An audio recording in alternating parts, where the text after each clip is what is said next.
Yay, yay! This is A RAP CRITIC. I am your boy Malik 16, the founder and creator of Plates and Crates. And no, I'm not the shadiest one still sporting a beanie, but this is the start of a new chapter. It's 1996 for the rest of the year, meaning that every album that we go over from this month to the end of 2021 was released in the year 1996, which is personally my favorite year for hip hop, but one of those golden years. A lot of people consider 1994 one of those years, or the year. A lot of people consider 1989 and 1988 to be those years. 1998 was also a great year. 2004, and 2003. There's a lot of big years in hip hop. 2006, but 1996 holds a special place in my heart. And since all the albums that were released in the year 1996 are turning 25 this year, I figure this is a great turn. I told y'all we'd be doing something different after episodes 10 and 10.5 wrapped up. So here we are, episode 11. And I couldn't think of a better way to go into this. We just came off of reviewing an album from 1994, Resurrection by Common Sense, and we mentioned this album when we went over that album. So with no further ado, we're here to talk about Westside Connection's Bow Down, released on my birthday in 1996. If y'all really want to know that bad, you can go look it up. And yeah, let's get into it. This is category 1, where we go over the product, the album itself. If you have never been to this channel before, then what a great time to go do a deep dive, look at the other 10 episodes that have passed. You can consider that season 1 if you want. I don't know if I'm really going to do seasons moving forward. Particularly look at the scoring. We really want to get your scores and the rankings and opinions. Make sure you send those. Make sure you DM, message, email, hit me up on here or on the gram at Plates and Crates. And yeah, if you have not, take this moment to like and subscribe to the channel so then you can be up to date on all the goings-ons, and you can suggest some albums. All right, little background. Westside Connection is what is considered to be a supergroup by today's standards, comprised of Ice Cube, Mac 10, and Dub C, or WC if you're unfamiliar. A lot of people outside of the West Coast, outside of LA in particular, consider Dub C and Mac 10 to be Ice Cube's proteges, but it kind of was more of a parallel relationship. Dub C had been rapping as long as Ice Cube was rapping, and had been in several groups and super connected to everybody that Ice Cube was rolling with his own group, the Mad Circle. Mac 10's debut album had come out the year before. Now, the Ice Cube helped elevate and propel both of these guys' career for sure. And if you hear them in current interviews, neither one of them will ever take that away from Ice Cube, even though the group has disbanded and not operated as a group since 2005. But I think this is one of those moments in music history that people understood maybe wasn't designed to last forever. It was seen as a coming together, a collective, more so than a group straight out the gate like an NWA or EPMD or something like that. So it was easier to accept all the members breaking off and doing their own thing because they were already doing their own thing. All right, so Dimension 1, we're going to be talking about the quality of the production. Now, one of the most notable features of this album, it's the middle of the 90s. We're talking about a time where the West Coast kind of lost its identity as far as having a definitive leader and a definitive sound. Why do we say that? Because this is the period where Dr. Dre left Death Row Records, was just starting Aftermath.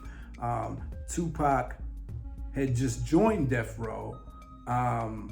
Snoop had just beat the murder case, and so he was staying low and staying really quiet, and even the music he was releasing was subdued and a little muted.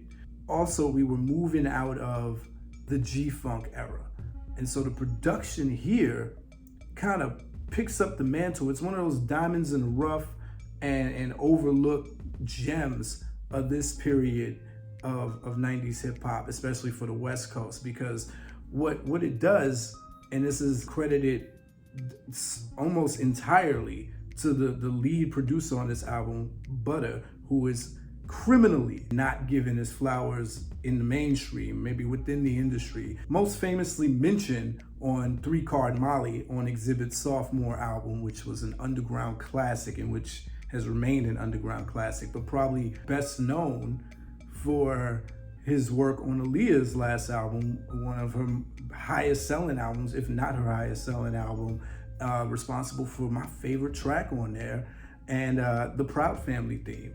So, I mean, this man's resume is ridiculous, and the ear and the talent. So you also get production from QD3, who started to become a staple on West Coast production at this period in the 90s on to the late 90s. Started really making a name for himself. That's Quincy Jones III, if you guys are unfamiliar. This is around the time that he got really cool with Tupac as well. There's also a producer named Binky Mac, not to be confused with Bink from Virginia. And Ice Cube himself is credited as a producer on the track Who Bangin', which, you know, you don't hear this talked about a lot. And it's a pretty simple beat, but it's one of the easiest to listen to beats. And the production throughout this album stays on the same tier. Let's talk about what Butter does, because where I mentioned that the G-Funk era had died down, and the vacuum that was left by Dre's old sound with him transitioning into his new sound, what we started seeing is a new wave of West Coast producers, and Butter was a part of this new class. And what he did was take the best parts of that G-Funk era and really took risk here of sounding like a Dr. Dre copycat and also sounding like he was using cliches.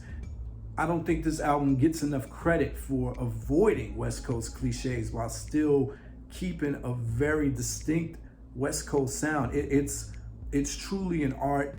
Ironically, the beats sound like they could fit any coast. They're definitively West Coast, but bump like East Coast beats. Some of that you imagine having to do with the fact that Butter is originally from Pittsburgh, Pennsylvania.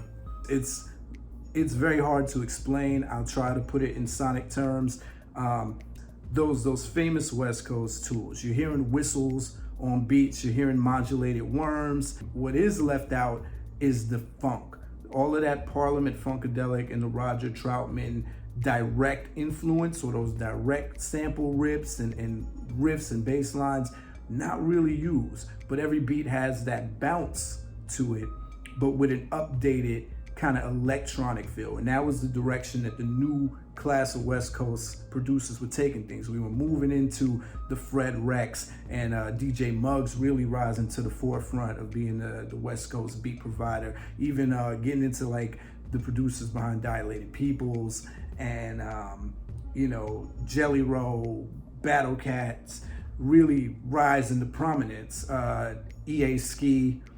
And what they did was take the best parts of those, again, those cliche sounds, and give them a refreshing new life, or reinvigorated, and none of the breezy G-Funk sounds. That's what's gone. So they left behind the Parliament Funkadelic, Roger Troutman, and the breezy West Coast sounds that could have made it sound too laid back or too dated and left behind in the early 90s. This was them bridging the gap between the hard early 90s sounds going into the more futuristic late 90s, getting us ready for the 2000s. And so this album still knocks like the best songs off of The Chronic. There's 2 songs in particular,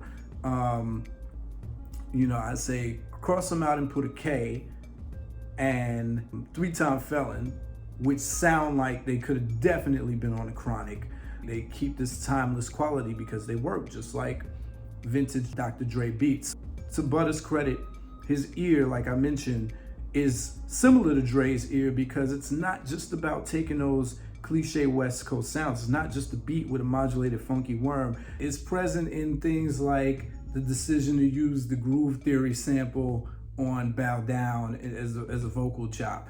the vocal chop inside the 3-time felon beat. Even when there's samples, like the sample that's used on Do You Like Criminals, which is the same sample that Onyx used on their album the year before, All We Got Is Us, but it just gave it this gangster feel. And the little flute excerpt that's used from Walk On By, from Isaac Hayes' Walk On By, it's the piano melody that plays on 3-time felon underneath that, you know, West Coast sound that gives it texture. It's the sample from 9 Inch Nails with the gang chant in the background, the woo woo in the background, that gives it, again, a lushness. It's these little things, choosing voices, choosing these soulful parts, marrying these electro parts. That's what production is all about. These little, you know, nooks and crannies that make it a fuller experience. And that's something Dre was really good at. You're not just gonna get you know, a sample of Mothership Connection. You know, Dre's gonna play or have his instrumentalists and session musicians play more parts to give it, you know, this roundness. And where you place these sounds too, when and where. Timing is everything. And to anyone accusing Butter of being a Dr. Dre copycat or trying too hard to sound like Dre, ironically enough, he's the one who produced Been There, Done That, which was the lead single from Dr. Dre's first album, presenting the aftermath after leaving Death Row, which also came out in 1996. That's the irony there. So, something to consider on a scale from 1 to 5 heartbeats, the quality of the production, which takes us to dimension 2, the cohesiveness of the sonic bed. Now, we talked about the beats, how well do they go together? So you get these slight noticeable differences when we go from Butter production to QD3 production. QD3 production is a little safer.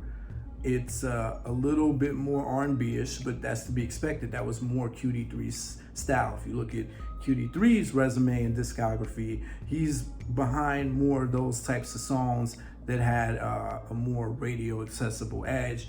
Butter was going for those Jeep, or, you know, not Jeep, sorry, for those 6/4, low, you know, bouncing beats that had crazy bass lines, which again makes it palatable to a more East Coast tuned ear, or, you know, boom bap tuned ear. And so while QD3 keeps those traditional West Coast sensibilities, I say he's responsible for the slight lightening up, you know, or the simplified beats. I think QD3's beats are a bit more simplified. When you listen to King of the Hill, which is probably his hardest contribution to the album, then you see it's just a basic drum and bass pattern, doom doom, doom doom, doom doom, just like a few notes that play, but you get that West Coast whistle in the background, keeping it simple.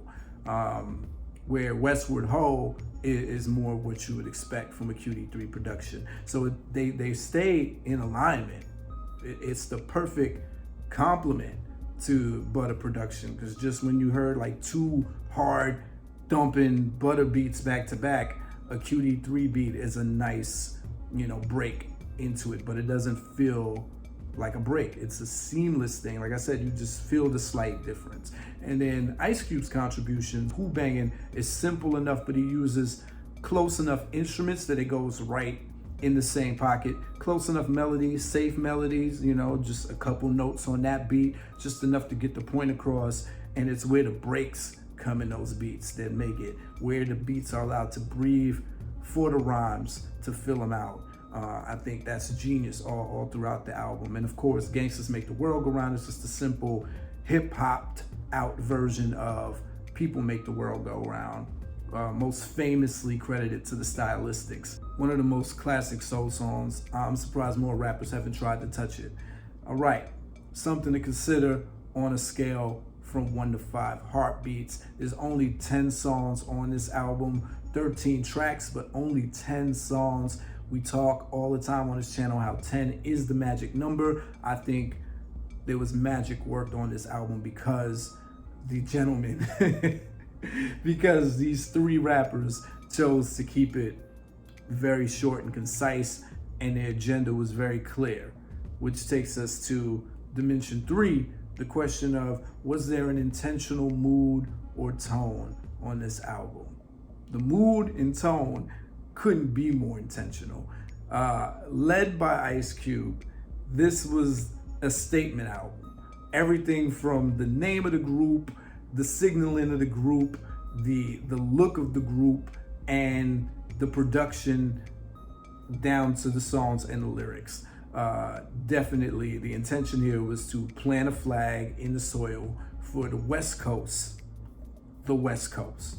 That was it, and they were waging war against anybody who wasn't in alignment and agreement with that sentiment. Some people feel like this is the way that Nas felt when he made Stillmatic. They're like, man, I've been quiet for too long, let me address all this stuff. That's what I imagine Ice Cube and Dub C at least felt like they were doing. You know, Mac 10 still being a newcomer to the game, he's riding with the riders, you know.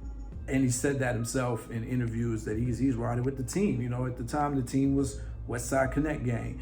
And for Ice Cube in particular, there's definitely more at stake here. This is him, you know, reinventing himself. This is him playing Big Brother to, you know, or at least the homie that's on, you know, trying to elevate two other homies. This is him also, you know, reminding people after a period of making a lot of movies and having his career questioned. And this is also him, you know, getting back at people who he felt were sniping at him and detracting and trying to start beef, and he had to put them in their place with the help of his homies. You'll hear it on the decisions and songs that they chose to make, like All the Critics in New York, Cross Them Out and Put a K, The Gangster, The Killer, and The Dope Dealer, and even Do You Like Criminals. There's just so much of a deliberate message here of, we're here to rep the West Coast, ride with us or get rolled over. This is it. We're not playing no more. We doubling down on the hardcore. And that sentiment is echo all throughout every track on the album. Something to consider on a scale from 1 to 5 heartbeats. That takes us to dimension 4, the song distinction versus the repetition of words and sounds. Okay, so we mentioned 2 main producers, then you have Ice Cube and Bink, and even someone's credited with Ice Cube, I think Cedric Sampson. With that, you know, not a lot of room for repeated sounds just because it's a 10-song album. The skits don't really have music. They're more talking skits, little background ominous sounds, but like no music to the skit. So with 10 songs, there's a chance here for Butter to repeat himself, but he does not. So where Do You Like Criminals is electro, The Gangster, The Killer, and The Dope Dealer is eerie because of the rock sample, the industrial rock sample from 9 Inch Nails, Trent Reznor. And then you have a song like 3-Time Felon, which is almost soulful. And then you have Who Bangin' and Bow Down that are both electro, but stripped down electro. It's just a few notes of these electronic sounds on 2 different ends of the scale. And like I said, QD3's production is a little simplified in comparison. So none of them borrow from each other's sound bank. It's that magic of fitting, like it all was developed in the same think tank without cross-pollinating and picking from each other's baskets, and it worked.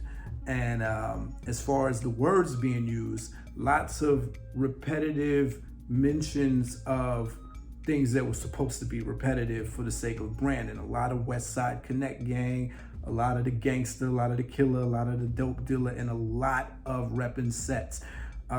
Whereas banging on wax was something usually relegated to non-mainstream rappers. I think the most mainstream rapper at the time to really claim sets on records was DJ Quick, maybe MC8. You know, Dub C's coming out full flag. He's saying the word Crip and lots of references to you know, gang culture in LA and Crip culture in particular. Whereas Mac 10 is a bit more discreet. He never outright uses the word Bloods. He uses every other alias for Bloods. You know, a lot of hogs, a lot of dogs, Damu, a lot of shouting out Inglewood, a lot of shouting out South Central. You know, a lot of the aliases for themselves. The shadiest one, the Chicken Hawk, the Don Mega, and all of that stuff, you know. So as far as repeated words, no.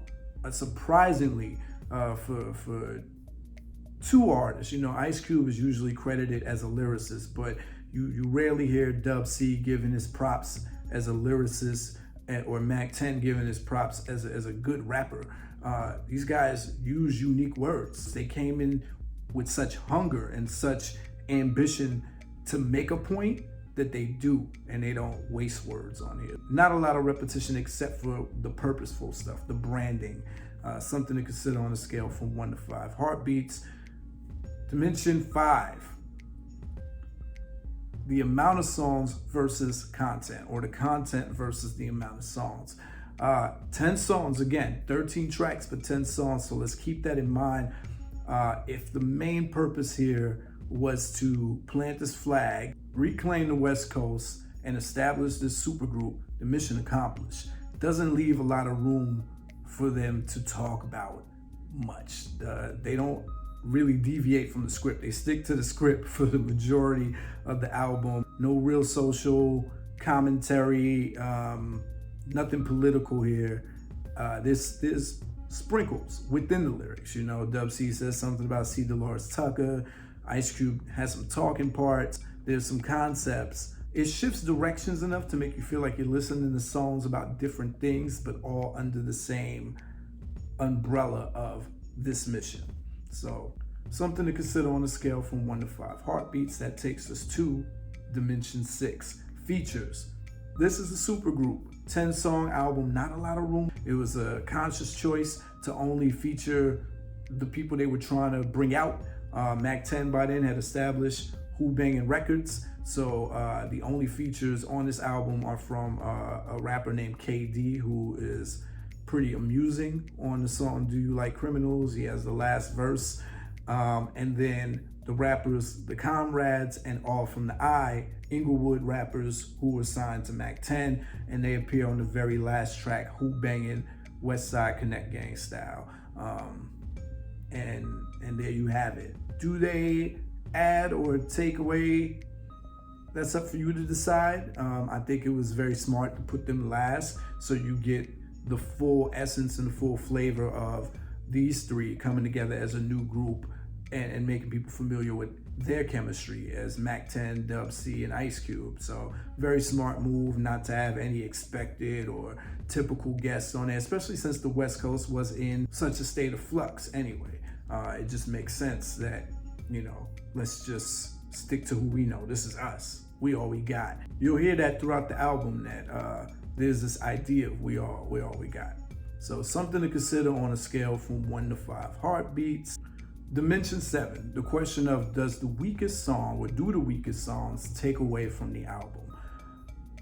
As always, it's up to you what you believe is the weakest song on here. Westward Ho being the song at the end, along with Who Bangin'. Sometimes it's easy to believe. You can tell which songs the artist thought were the weakest by their placement. A lot of albums tend to lead with the singles as the first tracks, and really good albums know where to place the, you know, sometimey songs. Hopefully good albums don't have sometimey songs. You may feel like this album doesn't have a sometimey song. There's not really a feeling on this album that there's a song that weighs it down. It's so succinct and concise that it gets straight to the point and gets the job done.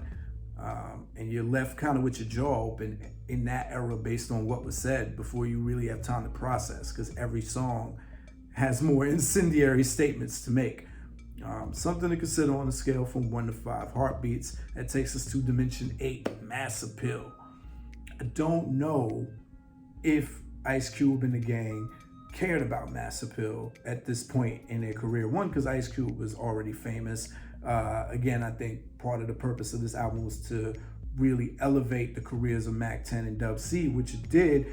And, you know, this album went on to sell pretty well. But by taking this hard stand to rep one coast, which is one half of one nation in the world, you know, it's a risk. It's a risky move. It's a ballsy move. And that's what they wanted to be doing. They wanted to be the risky, ballsy guys. Bold, in your face, middle finger, four fingers to your face. And it worked, though. And it's just the timing. We'll talk about that in the next dimension. But it worked, but it's really a risk to cut off and you know, take the chance of alienating a whole half of your buying demographic, because they flat out diss New York on the third song on here. And this is also middle 90s, smack dab, 1996, the era where you were guaranteed 3 singles if you were a pretty well-known artist. 3 videos, 3 singles, unless your record company really hated you or you sabotaged yourself, and you got that. So you got a full effect and a full idea how these 3 wanted to present themselves. And they chose their singles pretty well. Who Bangin', you know, they were taking jabs on that song. Bow Down, whether you thought it was banging or corny, I think it got a lot of life as one of those gangster songs that people use for funny things, even though it was a very serious song at its time. But it's an adaptable gangster song. It's digestible. A lot of that has to do with that electro simple beat, that bounce, that hydraulic bounce to it. It's easy. You know, I remember the Wayans brothers making a joke on one of their episodes with having the violin, and Ice Cube makes it a point. No songs with singing hooks. And in Gangsters Make the World Go Round, the only song with some singing, you know, interpolated, male singing, interpolations of the stylistics. You know, again, you can laugh at it because, you know, they're changing the words to a classic soul song, or you can be like, oh, that's ill how they did that. It had appeal because the production sounded like it could fit any region, but it still had that West Coast stance. They definitely weren't trying to make girls dance or make girl anthems, but it worked. Something to consider on a scale from 1 to 5 heartbeats, which takes us to Dimension 9, the 3 I's: impact, innovation, influence, right? So we talked about this album selling a lot. This album went platinum, sold over 100,000 units in its first week. Mid-90s, again, this is when albums were really moving units. So going platinum was a goal. And without major radio play, without any, you know, girl songs, this album did that. Off of, you know, 2 videos, you know, and they were released at different times. And I think, you know, I mentioned the timing being very important. This is 1996. This is the middle of the East Coast, West Coast beef. And I think people forget, as much as this was a media construct, right? We can even blame the source and vibe directly for the East Coast and West Coast beef, along with radio hosts. But people forget the things that artists did to fuel these things. And this is one of the projects, if not the second major project, that really was behind fanning flames. You know, the seeds have been planted. You could say that East Coast, West Coast tension was gonna happen regardless, even if the journalists never, you know, manufactured it. There were little signs. There was, you know, Tim Dog made the F Compton song, and, you know, DJ Quick on the song with Cadillac Tweed, where he was dissing the Source in New York for never giving them props anyway. And then, you know, King Son comes out and comments Tupac and De La, Tupac, you know, slighting Q-Tip, at the Source Awards in '94, and then the actual 1995 Source Awards, where Snoop and Dre are getting booed. Suge makes the comments against Puff, and then, you know, Dog Pound, we'll talk about this whenever we go over Dog Pound's album, but you'll always hear them now saying, oh, we were paying homage to New York, or New York, New York. But if you listen to the beginning of New York, New York, they're using all of this New York slang in a satirical, parodied manner. They're like, yo, God, yo, money, I got mad styles, right? Kicking buildings down, and that, I don't think you were really paying homage to New York. Like, there's no way you could tell me. As someone who lives in California and who is from New York, it's like, come on now. So these little seeds were planted, and then you get things like this, where, you know, all the critics in New York, even though Ice Cube, Mac 10, and Dub C are coming out talking about the journalists, Ice Cube's words set the tone for that whole song before any rap verses are dropped. He's like, we used to have love for y'all. Now, y'all city, he said, your whole city will never get respect from us. What? How do you say that, right? When you were literally, you know, 4 years prior, a damn near unofficial member of Public Enemy. So, I mean, this is what they wanted to do. This is the route they wanted to go. You know, Dub C dissing Q-Tip on the end of Cross the Mountain, Put a K, talk about killing him. You know, putting the apple in his mouth and leaving him in the trunk. It's just because Q-Tip said gangsta rap is getting out of control. You know, gangsta rap really is sadly what put Tribe Called Quest out of business. They said they can't take it. They can't compete. Hip hop is too violent. It's not the hip hop that they got into it for. And who could blame them? Who could blame them? But, you know, that is what often gets forgotten, these little things. And there are a few Bay Area rappers who also said slick stuff on songs. And, you know, it was time. It was a powder keg. And it was kind of reckless of Ice Cube to take this position. And I think, you know, what happens impact-wise is this album also triggered a lot of beefs, not just Coastal, right? I mean, Mac 10 and Cube are continuing to take shots at Common, who they had already dissed on Westside Slaughterhouse on Mac 10's album before, but Common came back with his response. And so they're still going in on Common on this album. Then they're going in on Cypress Hill, who had dissed them on their album the year before, Temples of Boom, on No Rest for the Wicked, because, you know, the big accusation, the famous accusation is that Ice Cube jacked their concept for Throw Your Set in the Air on the Friday soundtrack. And so they go in on Cypress Hill at the end of Cross the Mountain, Put a K, and dedicate a whole song, King of the Hill, to them. And then from this album, Cam, who used to be a member or affiliated with the Lynch Mob, who used to be signed to Ice Cube, goes in on him next year talking about the W he stole from Watts and the gangbang culture that Cam represented from Watts, California. So, I mean, there's also Ras Kass, who jumps in, you know, and wants to take shots at Common and jumps in on the East Coast, West Coast stuff on his debut album this same year, around the same time. So people forget all the beef and all the gasoline that this album and taking this stance poured. And on top of that, Tupac, the one who people, you know, put the arrow on and you know, credit for starting the East Coast, West Coast beef, did not approve of Ice Cube doing this. He was like, you know, he said that Ice Cube took the W from him and the W was for war. So lots of varying arguments and claims surrounding this album. And again, Ice Cube, who really had no need to do this, just getting the chip off his shoulders, what it seemed like. It made waves because other people got affected by it and the fallout from this album. So impact and influence like a mug. Something to consider on a scale from 1 to 5 heartbeats. All right, final dimension, the overall creativity and timelessness of this album. This album is one of a kind, with 3 entities that are really on an even tier. You know, Ice Cube is the OG here, but rap-wise, they're all on the same level.